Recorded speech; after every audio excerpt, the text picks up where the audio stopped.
আসসালামু আলাইকুম। নিরপেক্ষ নির্বাচন এবং তত্ত্বাবধায়ক সরকারের জন্য প্রয়োজনীয় সংবিধান সংস্করণের পক্ষ থেকে স্বাগতম। তো আজকের বিষয় হচ্ছে 5ই আগস্ট, মেধা গণহত্যা দিবস। যে ভাই, বাংলাদেশ এমন একটা দেশ যে 2018 সালে বাংলাদেশকে কিন্তু মোটামুটি নির্বাচনের মাধ্যমে বিক্রি করে দিয়েছিল মোদির মাগি হাসিনা, এবং 2018 সালে আমাকে কিন্তু মোটামুটি মেরেই ফেলছিল, এবং আমি কিন্তু মৃত থেকে জেগে উঠছি। তো 2018 সালে মেরে গেছিলাম আমি। আল্লাহর রহমতে করোনা ভাইরাস হয়েছে, উল্টার দিকে সব কিছু চলে গেছে এবং আল্লাহর রহমতে বেঁচে উঠছি, এবং তারাই মার খেয়েছে। বিষয় হচ্ছে যে বর্তমানে ছাত্র রাজনীতি, ঢাকা বিশ্ববিদ্যালয় হোক, জাহাঙ্গীরনগর বিশ্ববিদ্যালয় হোক, শাহজালাল বিশ্ববিদ্যালয় হোক, কিংবা রাজশাহী বিশ্ববিদ্যালয় হোক, ছাত্র রাজনীতির কোনো দরকার নেই। কারণ ছাত্র জীবন হচ্ছে পড়াশোনার সময়, এটা পড়াশোনাই করতে হবে। ছাত্র রাজনীতির কোনো দরকার নেই। ছাত্র রাজনীতি থাকার কারণে এই ছাত্রলীগের ছেলেরা, ছাত্রলীগের মেয়েরা, হাসিনা সাদা কাফন পরে সে শিয়ালকাট গণহত্যাতে মদত দিয়ে যায় সে, আবার ছাত্রলীগের মেয়েরা ওর বঙ্গবন্ধুর বাড়ি থেকে লাল শাড়ি নিয়ে মজা করে। হ্যাঁ, এগুলো দেখছি আমি ইউটিউব ভিডিওতে। আমি ইউটিউবের ভিডিওগুলো ঘৃণা করি, আমি ই করিনি। আমি কুত্তাগাদের ভিডিওগুলো আমি ওনাকে ঘৃণা করি। আমি জানি কুত্তাগাদের কী করছে, এগুলো আমার ফেসবুক থেকে অনেক ইনফরমেশন ওরা করছে। তো ভাই, কথা হচ্ছে যে বাংলাদেশের বর্তমানে দুইটা শয়তান আছে। মোদি হাসিনা ভারতের কুত্তানীতির শয়তান, একটা হচ্ছে গিয়া কুত্তাকাদের, একটা হচ্ছে সেনা কুত্তা প্রধান, এটা বড় শয়তান। এবং এই দুইটাই মূলত সমতা দেয় বিএনপি, জামাত, হেফাজতকে, এবং বিচারায়িতের ষড়যন্ত্র সমতা এরা দুজন দেয়। এবং এটা যৌন অপকর্ম করে, এবং এরা ধর্ষণে এক্সপার্ট, এরা মাগিবাজিতে এক্সপার্ট, এরা টাকা চুরিতে এক্সপার্ট। এরা কোনো দিকে বাদ নাই যে মানে এরা মানে চেঙ্গিস খানের মতন।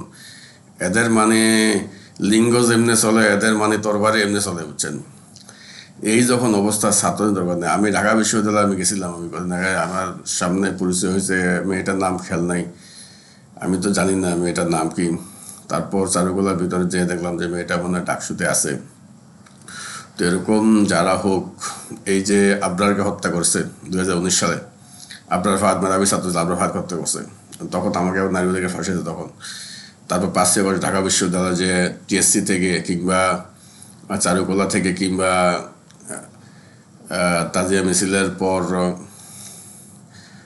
ওই কার্জন হলের এলাকা থেকে, কিংবা যে কোনো বিভিন্ন হল থেকে যে ফাঁদে ফেলে যে কুত্তাকাদের কিংবা সেনা কুত্তা প্রধান যাদেরকে ডেকে নিয়ে গণহত্যা করছে, এবং এটার সম্পূর্ণ পুঙ্খানুপুঙ্খ ইনভেস্টিগেশন হবে। আমি এটার ইনভেস্টিগেশন ছাড়া মামলা করবো না। আমি ফেসবুকে, আমি তো ফেসবুক আমার গায়েব করছে মোদি, এবং আমি ফেসবুকে না করছে, আমি এদের কাছে মাথা করবো না। আমি রাত যেটা করছে, এবং সবুজ ইনভেস্টিগেশন হবে, এবং হলে হলে যে মৃত যারা, তাদের লিস্ট হবে, এবং তাদের ক্ষতিপূরণ অবশ্যই আদায় করা হবে। এবং আমি খুব ভালোভাবে বলবো যে যারা ছাত্র আছো, তারা, তোমাদের রাজনীতির দরকার নেই। আমি ছাত্র জীবনে রাজনীতি কিনে করছি। আমি কিন্তু গত 10 বছর আমার সামনে রাজনীতিতে দাঁড়াতে পারেনি। সত্যি কথা যেটা, আমার হাজার হাজার মামলা করে আমার সাথে রাজনীতি টিকতে পারেনি। এরা সবাই মিলে গেছে একসাথে, যে যেখানে ভারতের স্বার্থের সঙ্গে নিজেদের স্বার্থ মিলায় এরা মানে রাজনীতি করে। এরা ভারতের স্বার্থের সঙ্গে স্বার্থ মিলিয়ে খাবে, ওরা খাওয়ার জন্যই রাজনীতি করছে। তারেক খালদা, বিএনপি, রেজমি ক্ষমতা ছিল তারা খাওয়ার জন্যই। হাসিনার ক্ষমতা ছিল, হাসিনার ক্ষমতা খাওয়ার জন্য। যে তারপর যে মোদি কুকুর, যে কুত্তাটা মানে বাংলাদেশে গেলেই খাইতে চায়, ছলে বলে কৌশলে অপকর্ম করতেছে, এবং এই কুত্তাঘাতের সমাজে কিন্তু 5ই গণহত্যা হয়েছে। সুতরাং ছাত্র জীবনে রাজনীতি না করলে যে বড় হইলে যে রাজনীতি করা যাবে না এমন কোনো গ্যারান্টি নেই। কিন্তু যদি ছাত্র জীবনে রাজনীতি না করো, ঢাকা বিশ্ববিদ্যালয়ে পড়াশোনা করো, যদি রাজনীতি না করো, এই সমস্ত কুত্তাঘাতের মতো লোকেরা, সেনা কুত্তাঘাতের মতো লোকেরা, এবং দলি ফাড়ানোর মেয়েরা কিন্তু কখনো কাউকে ফাঁদে ফেলতে পারবে না, কখনো ফাঁদে ফেলতে পারবে না। যদি রাজনীতি করো তখনই সেক্ষেত্রে সম্ভব। সুতরাং আমি এটাই বললাম আর কি আজকে, যে তোমরা ফাঁদে না পড়ো। আমি ইউটিউব ভিডিও বলবো, প্রতিদিন ইউটিউব ভিডিও, জানি ইউটিউব ভিডিওতে সবাই করতে পারে কিনা, রেজিস্ট্রেশন করতে পারে কিনা জানি না, ইউটিউব ভিডিও করবো আমি। এবং সামনে নির্বাচন যদি এরা করলে আমার আসলে নির্বাচন করলে ধরা খাবে, কারণ আমার একটা পয়েন্ট বাড়বে যে কী পয়েন্টে নির্বাচন করলো।